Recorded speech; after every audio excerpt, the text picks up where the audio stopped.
عشق کو حسن کے انداز سکھا لوں تو چلوں عشق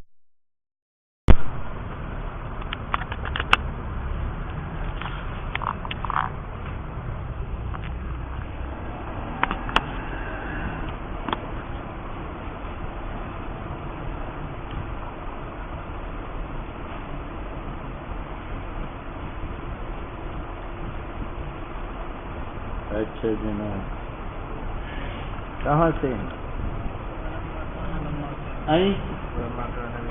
ولما كان من المشبہ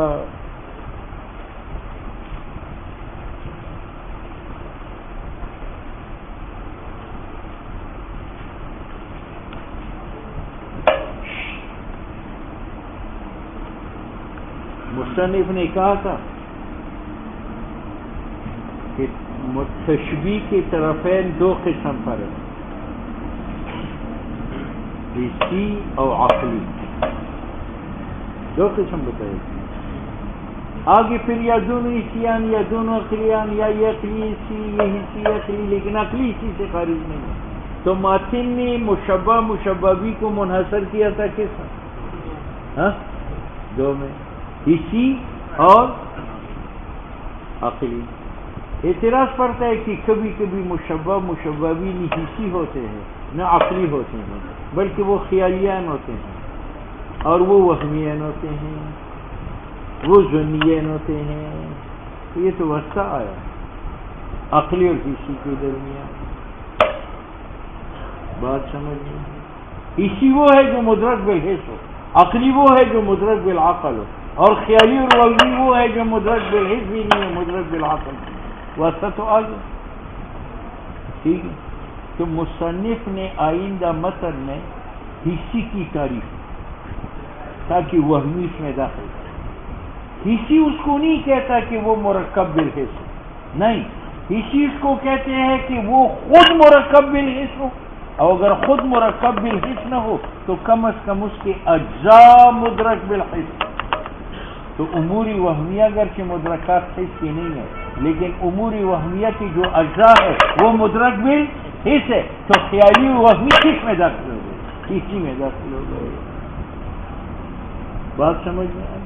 حسی کا معنی کیا کرتا ہے کہ وہ بس مدرک بالحس ہو نا، حسی کا معنی یہ کہ خود مدرک بالحس ہو، اور اگر خود مدرک بالحس نہ ہو تو کم از کم اس کے اجزاء مدرک بالحس ہو۔ اب جو خیالیات و وہمیات ہیں وہ مدرک بالحس خود تو نہیں ہے مگر ان کی، اور جب اجزاء ہے تو خیالی واسطہ بنا یا کسی میں داخل ہے، بس یہ بات۔ ولما كان، اور جب مشبہ مشبہ بھی سے ما ایسی بھی تھے لا یدرک بالقوت العاقلہ، کہ وہ قوت عاقلہ سے مدرک نہیں ہے کیا تاکہ عقلی بنے، اولا بالحس، اور نہ وہ مدرک ہے حواس ظاہرہ سے حتیٰ کہ وہ محسوس بنے، مثل الخیالیات والوہمیات والوجدانیات۔ تو یہ تو وسائط آ گئے۔ نو ارادہ، مصنف نے ارادہ کیا کہ ان یجعل الحسی، کہ حسی اور عقلی کو بے حیث ہو ایسے عام بنائے، یشملانہا، کہ حسی اور عقلی شامل ہو جائے، خیالی وہمی اور وجدانی کے، للضبط، تاکہ انحصار صحیح ہو جائے طرفین کا حسی و عقلی میں، بتقلیل الاقسام۔ فقالا، مصنف نے کیا کہا؟ حسی کسے کہتے ہیں کہ خود مدرک بالحس ہو یا کم از کم،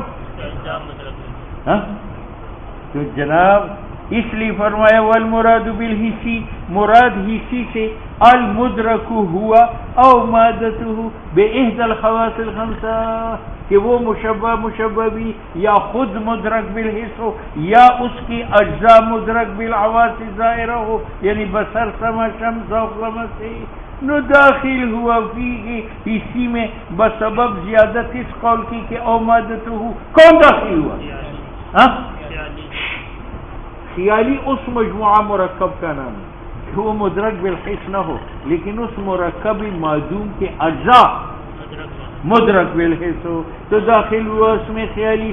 خیالی وہ مفروض ہے فرض مجتمعا جو فرض کیا گیا ہو مجتمع من امورین لیکن ہر ایک ان میں سے مدرک بال وہ حیعت اجتماعی جو مدرک بالحس نہیں ہے وہ معدوم ہے، لیکن اس حیعت ترکیبی کی جو اجزاء ہے وہ کأن محمر الشقیق اذا تصوب او تصاعد اعلام یاقوت نشرن على رماح من زبرجدی.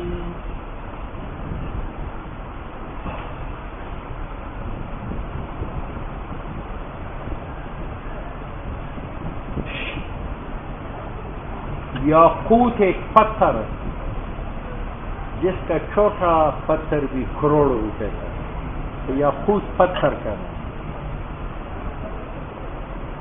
بات سمجھ لیں. اور زبرجد اس سے قیمتی پتھر، اس سے قیمتی پتھر. متنبی اپنی معشوق کو صحرا میں لے گئی، وہاں گل لالا تھا. گل لالا کا جو ڈنڈر ہے وہ کالا ہوتا ہے اور جو پھول ہوتا ہے وہ لال سرخ ہوتا ہے، لال سرخ. تو متنبی معشوق کو بہلانے کے لیے کہتے ہیں کہ یہ ڈنڈر جو ہے یہ ایسا ہے جیسے زبرجد کا پتھر، اور اس کے اوپر یہ لال پھول ایسا ہے جیسے یاقوت کا جھنڈا. اب ایسا جھنڈا جس کا ڈنڈا زبرجد کا ہو اور جس کا کپڑا یاقوت کا ہو، یہ ہے اجتماعی کا جھنڈا. کسی نے دیکھا ہے؟ وہمی فرضی چیز ہے، لیکن اس کی جو اجزاء ہے زبرجد اور یاقوت وہ کیا ہے؟ وہ مخصوصات ہے بالبصر. بات سمجھ میں آئی؟ یہ معنی ہے کأن محمر الشقیق، گویا کہ وہ لال پھول اذا تصوب جب ہوا کی وجہ سے نیچے جائے، او تصاعد یا ہوا کی وجہ سے اوپر جائے، معلوم ہوتا ہے اعلام و یاقوت کہ یہ جھنڈا ہے یاقوت کا. نشرنا جو پھیلایا گیا علی رماح ڈنڈے پر، وہ ڈنڈا جو زبرجد کا ہے. تو ایسا جھنڈا جس کا ڈنڈا زبرجد ہو اور جس کا کپڑا یاقوت ہو، ایسے جھنڈا کسی نے دیکھا ہے؟ نہیں. لیکن اس کی جو اجزاء ہے زبرجد اور یاقوت وہ اجزاء کیا ہے؟ تو یہ اسی میں داخل ہوا. خود کہتے ہیں فَإِنَّ كُلًّا ہر ایک علم یاقوت رمحہ زبرجد میں سے یہ جو اجزاء ہے یہ مخصوص ہے، لیکن وہ مرکب کہ یہ امور ان کا مدہ ہے لیس بھی مخصوص کیونکہ وہ موجود نہیں ہے اور حس ادراک نہیں کرتا مگر موجود فی المدہ کا حاضر عند المدرک کا لا حیات مخصوصہ. ٹھیک ہے. حصی کی تعریف میں تعمیم کر کے کہ المدرک ہوا او مادتہ بالحس، یہ تعمیم کر کے خیالی کو کس میں داخل اور عقلی میں تعمیم کرتا ہے کہ عقلی اس کو کہتے ہیں کہ وہ خود بھی مدرک یا خود مدرک بالعقل ہو یا اس کی اجزاء. تو جو وہمی وجدانی ہے وہ کس میں داخل ہے؟ عقلی. والمراد بالعقلی اور مراد عقلی سے مادہ ذالک یعنی ما لا یکون ہوا کہ وہ خود بھی اور مادہ بھی مدرک بھی احد الخواص خمسہ ظاہرہ نہ ہو تو داخل ہوا عقلی کے اندر وہمی. اور وہمی وہ ہے لا یکون الحس کہ حس کے لیے دخل اس میں نہ ہو، اور وما وہ بھی داخل ہوا جو غیر مدرک بالحواس ہے لیکن بحیث لو ادرکا لکان مدرکا بہا، اگر بالفرض اس کو موجود کیا جائے تو وہ مدرک بالحس ہوتے ہیں. اس کو وہمی کہتے ہیں، اس کو عقل میں داخل کیا اس قید کے ساتھ یہ ممتاز ہوا عقل سے، کیونکہ عقلی ہمیشہ مدرک بالعقل ہے، مدرک بالحواس نہیں ہے. اگر آپ فرض بھی کریں تو فرضی وجود بھی مدرک باحدل. کیا بتا دیا کہ وہمی اس کو کہتے ہیں کہ وہ مدرک باحدل حواس نہ ہو. لیکن اگر فرض کیا جائے ان کو موجود تو پھر مدرک بالحواس ہے. اَيَقْتُلُنِي وَالْمَشْرِفِيَّ مَزَاجِعِ وَمَزْنُونَةُ زُرْقٍ كَأَنْيَابِ أَبْوَالِ.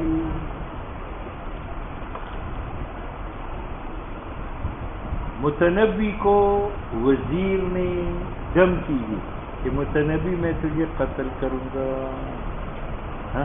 متنبی نے کہا عجیب ہے، تو مجھے قتل کر سکتا ہے جبکہ مشرفی تلوار 24 گھنٹے میرے بغل میں ہے، اور تو مجھے قتل کر سکتا ہے جبکہ میرے پاس تیر موجود ہے جیسی بلاؤں کے دان، بلاؤں کی جان تک۔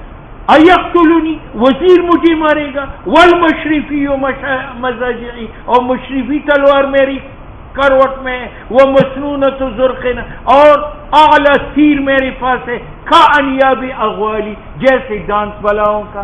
تو دیکھو بھلا آیا تو یہ سے ایک وہمی چیز، وہمی چیز ہے، جیسے مولوی کہتے ہو روحانی عالم تیرے ساتھ چمٹے ہوئی، کہتے ہیں نا، پیر شیر کہتے ہیں، روحانی نہیں مادی سامان چمٹا ہوا۔ اچھا اب تم بتاؤ، یہ بلا یہ ایک وہمی چیز ہے، خارج میں موجود، لیکن بالفرض اگر بلا موجود ہو جائے تو مدرک بالحس ہوگا یا کیوں ہوگا؟ ٹھیک ہے یا نہیں ہے؟ انیاب مانا دان، اغوال مانا بلائے۔ اے ایقتلونی ذالک الرجل، مجھے قتل کر سکتا ہے یہ وزیر، الذی یعیدنی، جو مجھے ڈراتا ہے، فی حب سلمہ، سلمہ کے عشق میں، اور حال یہ ہے ان مزاجعی سیف، میری کروٹ میں تلوار ہے منسوخ مشارف یمن کی طرف، وسحامنا، یہ مسنونۃ زرقن کا معنی، اور وہ تیر ہے محدثۃ مثال جو تیز داروں والا ہے، صاف ہے، مجلوۃ، صاف ستھرا، وانیاب اغوال، یہ ترجمۃ الباب ہے، مما لا یدرک الحس، دانت بلاؤں کا مدرک بالحس نہیں ہے، لعدم تحقق یہ موجود نہیں ہے، لیکن مع انها لو تحققت، اگر بلاؤ دانت متحقق ہو جائے، نو لم تدرک الا بالحس۔ بات سمجھ میں آ گئی؟ ومما یجب، اللہ میرے